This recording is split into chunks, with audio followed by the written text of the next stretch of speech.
Gonzalez, and I'm going to be asking her some questions about child development and how that incorporates with optometry. So tell us a little about yourself and where you went to college. So my name is Stephanie. I went to the University of Houston for optometry school, and I've been practicing for about 6 years now. Can you explain infants' vision? Sure. So most infants, when they're very first born, they can only see about 8 to 10 inches away from their face because that's their entire world. As they grow, their eyes continue to change, and so you can see further and further out. So 20/20 like an adult could, probably about the age of 2. Do kids ever fake or lie during their exams? Absolutely. So typically kids start getting, some kids start getting glasses about 2nd grade, and whenever their friends start getting glasses, everybody wants to have glasses as well. So they will come in and not be able to see things far away or up close. So yeah, very common. What would you do, or how would you act around a child who is nervous about getting their eyes checked? So eyes exams are really pretty easy for the most part, versus other doctors. We don't give shots or anything like that. So it's really easy. We basically just have it look through the machine and make it look like a binocular. So very easy. All right.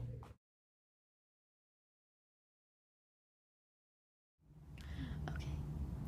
I'm here with my dad, Dr. Greg Coronado. So tell us a little bit about where you went to school and what you studied. So I attended Texas Tech for undergraduate, and I got my degree in zoology. I was not going to be a zookeeper, so I get asked that all the time. And I went to University of Houston College of Optometry for my optometry degree. Tell us about some common eye issues you see with younger kids. So most kids, when they come into the office before kindergarten, let's say, are generally in good health and have good vision. Generally, we don't start seeing vision changes until about 2nd to 3rd grade. The kids that come in prior to that are typically the kids that are going to have your crossed eyes and the different things that the parents will notice right off the bat. Those kids, of course, we typically send to a pediatric ophthalmologist, and they can take care of whether it's a vision problem or if it's a muscle problem if they need to do eye surgeries. Typically in here, though, we get them in about 2nd to 3rd grade when they start to have that first growth spurt. And as the body is growing, the eyeball is growing as well.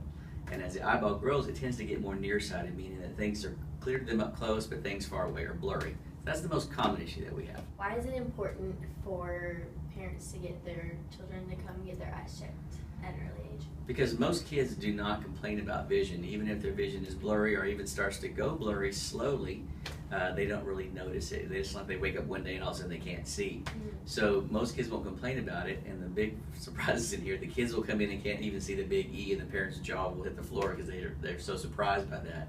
So real important that we check it out at least before kindergarten, so that we know when they go into school they're going to have equal vision to everybody else and equal opportunity to learn with that.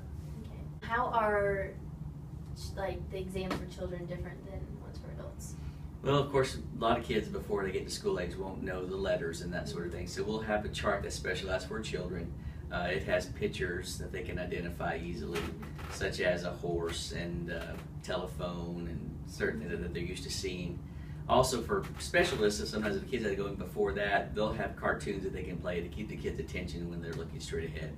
With those kids, though, they'll have to do what they call a dilated or cycloplegic exam, where they put drops in the eyes so the eyes are unable to focus, because kids will focus all over the room and it's hard to keep their attention. What are eye-related issues with children that are born premature?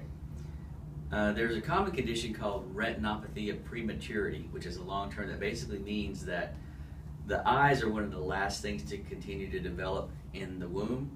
And sometimes when children come out too soon, the eye is not done. The retina hasn't completely filled the inner part of the eye.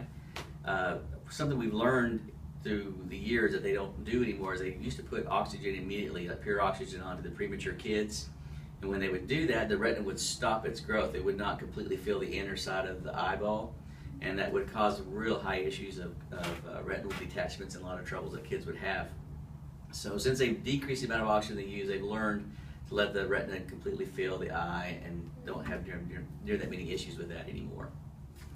You said that eye problems normally develop around 2nd grade. When do they stop changing?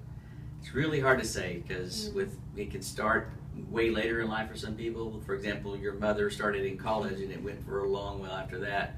But most kids in general will start 2nd to 3rd grade, and you'll see as their body continues to grow, their eyes get worse. And typically between 18 and 20, you'll see a stabilizing of the vision there. Shout out to the videographer.